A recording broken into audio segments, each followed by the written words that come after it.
আমার এই Rana telecom YouTube চ্যানেলের লোগোটি উনি স্ক্রিনশট মেরে একদম ওয়ালপেপারে রেখে দিয়েছে।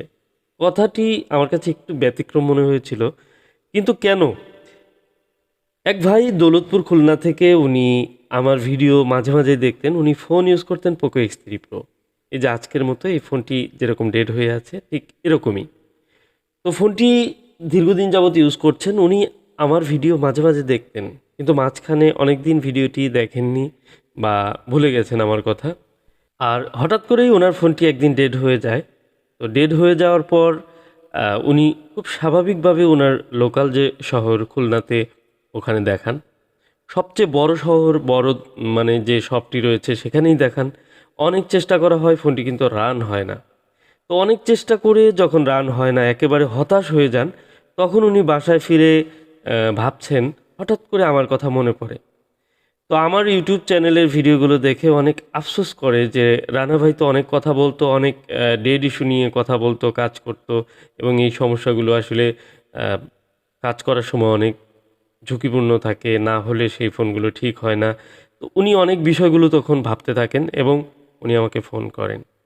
তো ফোন করা মাত্রই উনি আমাকে বলেন যে আমি আপনার একজন খুব কাছের একজন সাবস্ক্রাইবার, আমি অনেক প্রত্যেকটা ভিডিও দেখেছি, অনেক দিন যাবত আপনার ভিডিও দেখতাম, কিন্তু একটি বড় ভুল হয়ে গেছে। আমি আমার ফোন, নিজের ফোনটি আমি ডেড হয়ে যাওয়ার পর আপনাকে না দেখিয়ে আমি অন্য একটি জায়গায় দেখিয়েছি। ফোনটি তো এখন ঠিক হয়নি, এখন আসলে কি করণীয়? তো আমি তো আসলে কাজ করা ফোনগুলো নিচ্ছি না, এই বিষয়টা উনি আমার ভিডিওগুলো দেখে উনি আসলে খুবই লজ্জিত যে এই বিষয়টি আমাকে বলবেন। তারপরে অনেক কথা হলো, ফোনটি আমার কাছে পাঠাতে বললাম, পাঠিয়ে দিল। ফোনটির কন্ডিশন দেখলাম এবং আসলে ফোনটি ঠিক হওয়ার মতো না, সেটি আর সাকসেস হয়নি। তো ফোনটি এখনও আমার কাছে আছে, কোনো এক সময় হয়তো আপনাদের সাথে ভিডিওতে শেয়ার করব এবং সম্ভব হলে আরও চেষ্টা করব ফোনটিতে। কিন্তু দেখুন, ওনার উপরে আমি প্রাথমিকভাবে হয়তো একটু মনোক্ষুণ্ণ হয়েছিলাম যে ভাই, আপনি আমার ভিডিও দেখতেন, আমি এত সতর্ক করতাম, তারপরেও কেন এই বিষয়টি আপনি ঝুঁকি নিলেন? আপনি যার কাছেই দেখান, কাজ হবে না বা না হতেই পারে, কিন্তু ফোনটির ন্যূনতম যে কন্ডিশন, যেটি সিপিইউ রিবোলিং করে ফোন না হলে সেটি ছেড়ে দেওয়া, তা কিন্তু হয়নি। ফোনটিতে সর্বাত্মক চেষ্টা করা হয়েছে এবং একের পর এক অনেকগুলো ড্যামেজ হয়েছে, এবং সেই ফোনগুলো ফোনটির এতটাই অবস্থা খারাপ যে ফোনটি আর রিকভারি হচ্ছে না বা কোনোভাবে অনও হচ্ছে না। আমি চেয়েছিলাম প্রয়োজনে নতুন সিপিইউ ইনস্টল করে ফোনটি রান করে দেব, কিন্তু সেটিও সম্ভব হচ্ছে না। তো একটি ফোনের ক্ষেত্রে যখন এই ধরনের কন্ডিশন হয়ে যায়, তাহলে সেই ফোনটিতে অনেক চেষ্টা করা হয়েছে। তো এত চেষ্টা করে ফোনটি ঠিক হয়নি, এরকম জায়গায় উনি দেখিয়েছেন। আর কন্ডিশন খারাপ হয়ে যাওয়ায় ফোনটি আর কোনোভাবেই রিকভারি হচ্ছে না। এখন উনি অনেক আসলে বিষয়টা নিয়ে হতাশ বা অনেক আফসোস করেন, এবং কি এমন একটি কথা আমাকে বললেন যে ওনার মোবাইলে, মানে বাসায় আরেকটি মোবাইল আছে, সেই মোবাইলের মধ্যে আমার ইউটিউব চ্যানেলের লোগোটি স্ক্রিনশট দিয়ে ওয়ালপেপার দিয়ে রেখেছেন। আসলে এখন উনি আমাকে খুব মিস করছেন। মানে কথাগুলো আমি আপনাদের সাথে শেয়ার করলাম এই কারণেই যে দেখুন, আমি সবসময় হয়তোবা আপনাদের কাছে মনে হয় যে একই কথা বা একই টাইপের ভিডিও, একই বিষয়ে সতর্ক করা, এগুলো কেন এত, প্রত্যেকটা ভিডিওতে কি প্রয়োজন আছে? আসলে দেখুন, প্রয়োজন তেমন কিছুই না। যদি একজনেরও যদি উপকার হয়, হয়তো আপনারা অডিয়েন্স রয়েছেন অনেকেই, অনেকেই এই ভিডিওগুলো দেখেন। প্রসেসর রিবোলিংয়ের কাজকে যারা একদম সহজভাবে নেবেন বা এই কাজটিকে খুব একটি গুরুত্ব দিবেন না, তারা পরবর্তীতে যখন আফসোস করবেন, তখন কিন্তু এই বিষয়টি আসলে কোনো লাভ হবে না আফসোস করে। তো প্রসেসর রিবোলিংয়ের কাজগুলো আ কনফিডেন্টলি যারা করছে তাদের দিয়ে করাবেন, তাহলে সাকসেসফুলি হবে। আর যদি কোনোটি না হয়, সেটির পেছনে অবশ্যই অনেক রিজন থাকতে পারে। সবসময় যে প্রসেসর থেকে প্রবলেম হবে তা নয়। কিন্তু অনেক কাজের যে ন্যূনতম যে কোয়ালিটি, সেটি মেইনটেইন করে অনেকেই কাজ করছে না। নতুন করে অনেকেই প্রসেসর রিবোলিংয়ের প্র্যাকটিস করতে গিয়ে অনেক ফোন ড্যামেজ করছে। এই বিষয়গুলো সবসময় সতর্ক করি। আর দেখুন, বাস্তব দেখুন, এইমাত্র একটি মেসেজ আসলো যে উনি একটি ফোন, পোকো X2 ফোন, ওনার সমস্যা ছিল চার্জ হতো না, চার্জিংয়ের সমস্যা। সেই ফোনটি উনি লোকাল এক জায়গায় দেখান এবং 99% ঠিক হবে এরকম গ্যারান্টি দিয়ে ফোনটি কাজ করার পর ফোনটি কিন্তু ডেড হয়ে যায়। ফোনটি আর অন হচ্ছে না, এবং এই ফোনটিতে ওনার অনেক গুরুত্বপূর্ণ তথ্য রয়েছে। তো এই ধরনের ফোন বা এই ধরনের সমস্যা নিয়ে প্রতিনিয়ত আমার কাছে ফোন আসে, মেসেজ আসে, এবং কি এগুলো অজস্র মেসেজ রয়েছে, এবং অনেকেই অনেক জায়গায় দেখিয়েছেন ঠিক হয়নি। আমি আপনাদেরকে একটি কথা বলি, সব ফোন ঠিক হবে এমন ধারণাও রাখা যাবে না।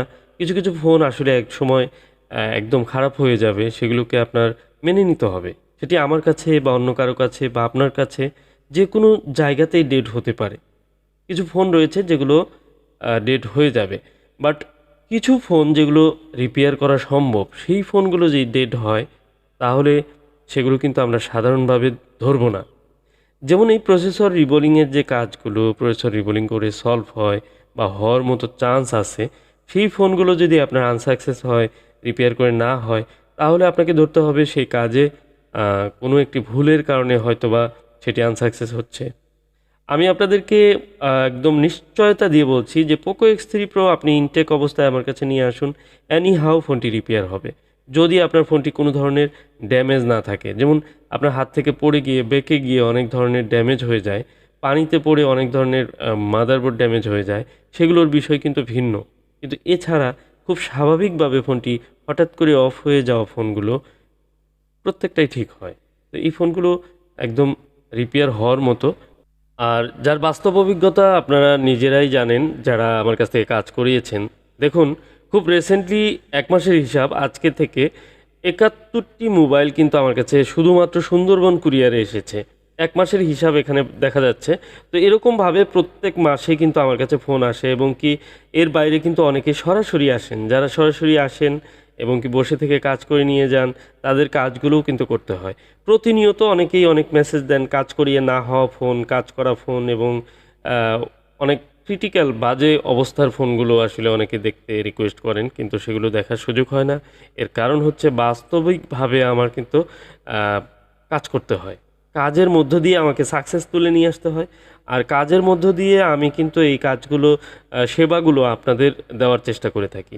তা আমার সেবার মান যেন ভালো হয়, কাজ অল্প করলেও সেটি যেন কোয়ালিটিফুল, এবং কি সেটির রেজাল্ট যেন ভালো হয়, আপনি যেন ভালোভাবে ইউজ করতে পারেন, এই বিষয় খেয়াল রেখে আমি কিন্তু কাজের ধরন চেঞ্জ করেছি।